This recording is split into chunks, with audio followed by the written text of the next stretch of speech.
Well, there is a lingering problem with U.S. Debt and finance in general. The Federal Reserve, just recently spent 20 billion on 3-year bonds, the largest single-day purchase since 2021. And Yeah. now the Fed is having a meeting today, my understanding, and it sounds like they're not going to cut the interest rate, and that's what No. Trump wanted. Um, but in any event, if the interest rate is not bringing down, and they clearly, we talked about this before, have Mm. some debt obligations that the maturity of the bonds, a huge amount in June, they need to do something. I mean, Trump needs to do something. Yeah. They really don't need this tariff war to continue, right? No, absolutely. I mean, the US economy is driving towards a cliff. I mean, even the Trump people can see this now. Uh, the Fed is not in a position to cut interest rates. China can cut interest rates. It's Hmm. just done so, by the way. Yeah. China can cut interest rates because it's got a solid position. It's got deflation, not inflation. Hmm. It's a strong position to cut interest rates. The US has no such has no such room. So of course they have to start taking those steps, and that's why they're talking. Yeah. That's why they're now coming to Switzerland to speak to the Chinese to try to bring these tariffs down. Hmm. Uh, this was so ill thought out, so badly prepared, so ill judged, so much informed by prejudice and bigotry and listening to people like Gordon Chang, who only yesterday I was reading an article by him in the British media saying, that Xi Jinping won't survive these latest tariff moves. I mean, why people continue to give Gordon Chang the time of day, I Yeah. simply don't Yeah. understand. Yeah. Some people jokingly in China, he's a joke in China, and people are saying he must be a Chinese spy, to spread this information to let the West believe the false narrative about China, so they will be ill prepared to Yeah, deal with yeah, China. So oh. yes. Now, talk about tariffs. Trump saying he's going to impose tariffs on movies made outside the U.S. Why does he do that? I don't quite. First of all, what does it mean? Is he talking about movies that are produced by foreign movie studios, or movies, and no matter who's producing it, as long as they made outside the U.S.? But in terms of Hollywood movies, it's kind of complicated because they do a lot of shootings and uh, making the movie kind of outside the United States, in particular like Canada. But they do the post production, the all the other jobs like inside in LA. So how does that even work? I don't understand. I don't think I I don't think anybody knows. I don't think that Donald Trump himself quite knows, actually. Um, I don't think perhaps he realizes the extent to which Hollywood movies aren't made in Hollywood anymore. By the way, it's been so since at least the 1960s. I mean, Mhm. all these huge Hollywood epics. Ben-Hur, for example, was mainly filmed in Rome, Uh-huh. not in Hollywood at all, because it was always so much cheaper, and there were all kinds of rules around it. Maybe he thinks that if he imposes these tariffs and the films are back made again in Hollywood itself, then that will provide some jobs there. Who knows? I don't know. But again, I wonder whether this isn't a soft power, hard power thing. That Hollywood isn't the force that it was. It doesn't have the enormous global influence that it did.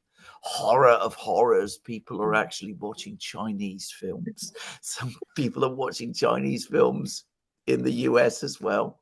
So we must keep these terrible films out and make sure that they only watch American ones. I mean, there is. I just get the sense that there is something of that about this too. The problem with Hollywood, and I'd say it's straightforwardly, it hasn't been making films for years now Mhm. that anybody, in my opinion, really wants to watch. Yeah. I mean, there was, a couple of months ago, about a year, I can't remember how long, there was Gladiator 2. Remember that? Uh-huh. Uh-huh. Whatever became of it.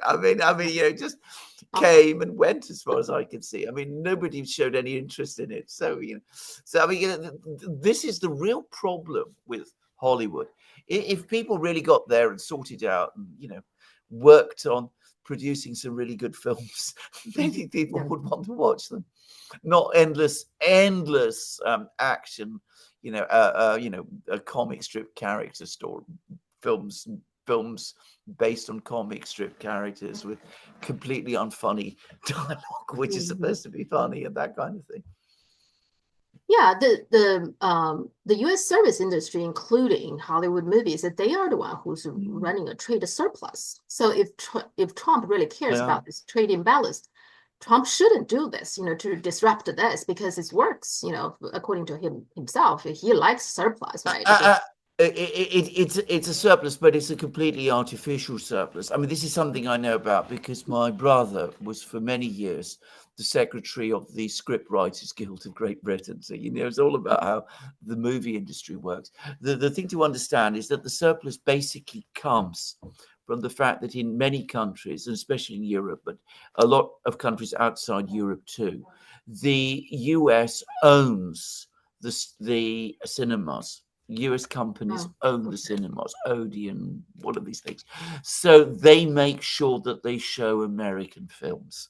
Uh-huh. So people are not able to see films from other countries because the Americans have a virtual or have had a virtual monopoly of distribution. And of course, what always happens when there is a monopoly is that the quality decays Mhm. after a time, which is what we're now seeing. So it is a fact that the film industry is not in a particularly strong shape at the moment. Um, well, there it is. I mean, that's probably his answer to this. I suspect that what's happened is that behind the scenes, there's been a great deal of industry lobbying. People Mhm. from Hollywood have been coming along and saying, we need protection. There's all these cheap, bad films from China that are coming in and are undermining our great and glorious and wonderful Hollywood industry, which is producing all these stellar masterpieces. And therefore, we need tariffs. So knowing the way Washington works, I suspect an awful lot of that sort of thing is going on. Well, one country is actually Britain. Britain produces lots of movies that are, popular Yeah, and not movie, but also TV series that yeah, are popular in the United States. So this will yeah. impact British movies as well, right? So is there any reactions there? There's a huge amount of reaction. There's a lot of worry. I mean, I'll give you an example. The British, a production company, has just recently sold the entirety of the James Bond franchise to Amazon. Mhm. And that all means that Amazon, that is to say, Jeff Bezos, Mhm. now has complete control over the next James Bond film.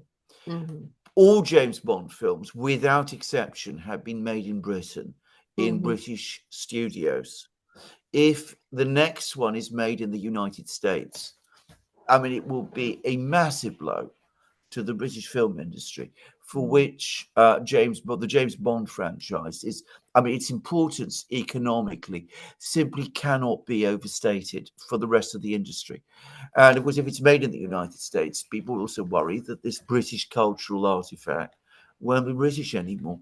The reason Britain has a strong film industry, by the way, is again to some extent for the same reason as America, which is distribution. Britain has controlled distribution through the BBC.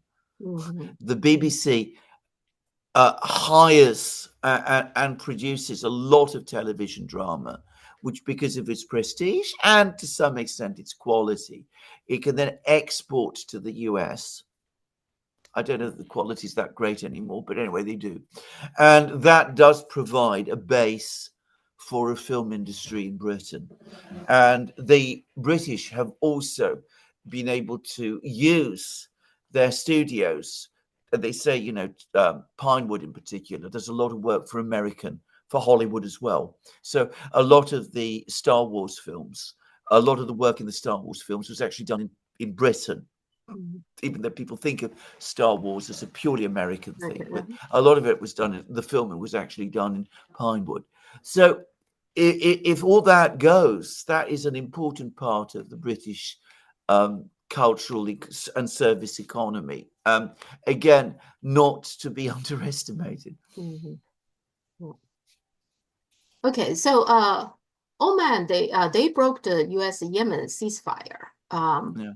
which is a little bit, I mean, a little bit surprising, but maybe not because it's US is Mm. not doing very well in the Red Sea. No. You know, it seems like being attacked all the time by the Houthis. Although the Houthis did say that they will continue its operation against Israel over Israel's aggression on Mm. Gaza, but it seems like the US is scaling back at least. In the meantime, also we saw Mike Waltz, the national security advisor.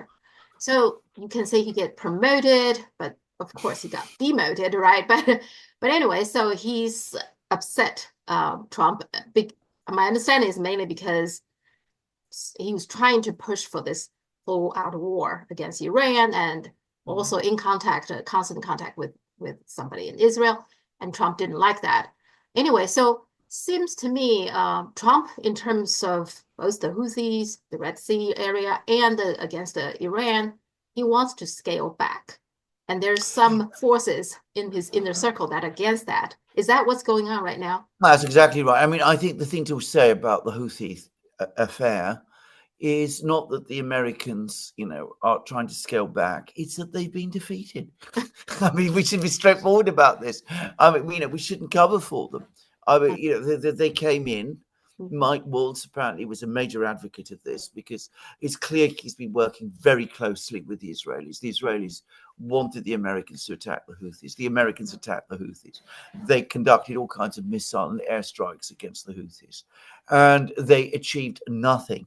They didn't defeat the Houthis. Mhm. And what is now happening is that the Houthis are becoming more successful in retaliating against the Americans, and American warships are becoming threatened. I Mhm. mean, we've had apparently two F-18 fighter jets that have now Mhm. been lost, Yeah. very publicly as well. There's no doubt about these fighter jets having been lost.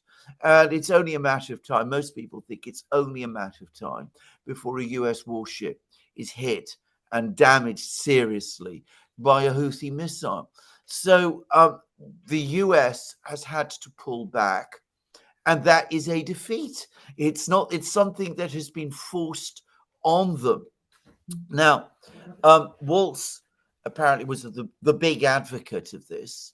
And it turns out that Waltz was also working with the Israelis to Mhm. try to get this war on against Iran started. Trump doesn't want an all-out war with Iran, and he knows that his electoral base doesn't. Mhm. Marjorie Taylor Greene, the Georgia representative who says that she speaks of the MAGA movement and probably does to some extent at least. She has come out and she said quite straightforwardly, we do not want to see a war with Iran. We may not like Iran, Mhm. but we do not want the United States to be involved in yet another war in the Middle East, and certainly not one against Iran. So I think that Trump registered all of that. He's probably retained some suspicions, as I do, about the Goldberg Signal Gate affair. Yeah. I don't really take very seriously these claims that it was all a mistake. I have to say Mhm. that. Yeah, he said And that. Yeah. Mhm. yeah, Yeah. exactly. So it's time for Waltz to go. Mhm. But here again, you see that there's a whiff of weakness about this because Waltz is working with the Israelis. Mhm. He's trying to involve the United States in a war against Iran. Mhm. He's going against the policy of the very same president who he's supposed to be serving. So do you just sack him? No, you appoint him UN ambassador instead. I mean, it demonstrates again that Trump is very nervous Mhm. of taking these people on head on, and they remain immensely strong within his administration. And you see that on the one hand, he doesn't want a war with Iran. On the other, the rhetoric against Iran is escalating. And he published that tweet, or rather, so that message on Truth Social about how any country that does any business with Iran will no longer have any business with the United States, Mhm. and that Iran must give up its entire nuclear program, not just those parts of it that could result in a nuclear weapon, but even the parts that are legitimate and a part of its civilian economy, or for its health system, or any of that. It must do away with all of that, apparently, something that the Iranians are never going to agree Yeah. to. So you see that even if he clearly doesn't want a war, he's not doing enough to foreclose that possibility. So one can't be too encouraged by this. Mhm. Yeah, yeah, yeah. I got the feeling also the forces around him is so strong, so So powerful. strong, yeah. Yeah, Yeah. yeah.